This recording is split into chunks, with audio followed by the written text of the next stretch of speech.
അതേപോലെ തന്നെ ക്യാമൊക്കെ ഒരുപാട് തിരിച്ചിട്ടുണ്ട് കേട്ടോ. അപ്പോൾ നിലവിൽ നമുക്ക് ബ്രേക്ക് ലൈനർ മാറ്റി പുതിയതിടണമാണ് നല്ലത്. കാരണം വെച്ചാൽ ഈ ലൈനറിൻ്റെ ക്വാളിറ്റിയിൽ ഒരുപാട് വ്യത്യാസമുണ്ട്. ഇത് സബ് തേയ്മാനം വരാനായിട്ടുള്ള കൂടുതൽ സാധ്യതയുണ്ട്. മാറ്റിയിടാണെങ്കിൽ അതായിരിക്കും ഏറ്റവും സേഫ്.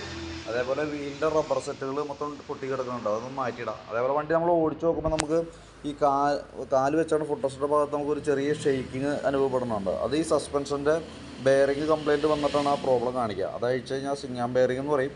അത് അഴിച്ച് മാറ്റിയിടാണെന്നുണ്ടെങ്കിൽ ആ കംപ്ലയിൻറ്റ് റെഡി ആയിക്കോളൂ കേട്ടോ. അതല്ലാന്നുണ്ടെങ്കിൽ ഇനി പോകെ കംപ്ലയിൻറ്റ്സ് കൂടി വരുള്ളൂ.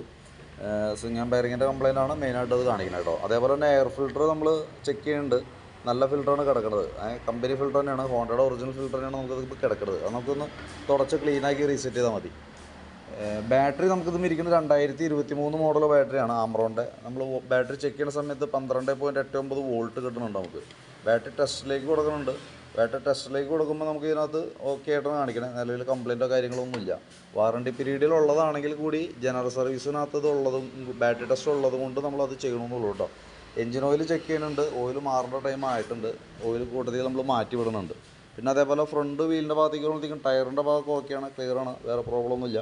ഡിസ്ക് ബ്രേക്കിൻ്റെ ഭാഗം നമ്മൾ ചെക്ക് ചെയ്യുന്ന സമയത്ത് ബ്രേക്ക് പാഡൊക്കെ ഫുള്ള് തീർന്ന് നിൽക്കണം കേട്ടോ. ഇതാണ് അതിൻ്റെ ഇൻഡിക്കേഷൻ മാർക്ക്.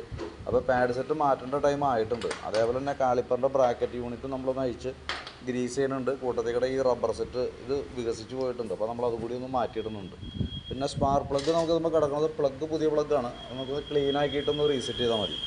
പിന്നെ പ്രൊട്ടക്ടറിൻ്റെ കേസ് പറഞ്ഞിട്ടുണ്ട്. അത് നമ്മുടെ കയ്യിൽ ലൈറ്റ് അവൈലബിൾ ആണോ എന്ന് നോക്കാം. ഉണ്ടെങ്കിൽ നമുക്കത് മാറ്റിയിടുന്നതാണ് നല്ലത് കേട്ടോ. പെയിൻറ്റ് ചെയ്യണേലും നല്ലത് മാറ്റുന്നത് തന്നെയാണ്.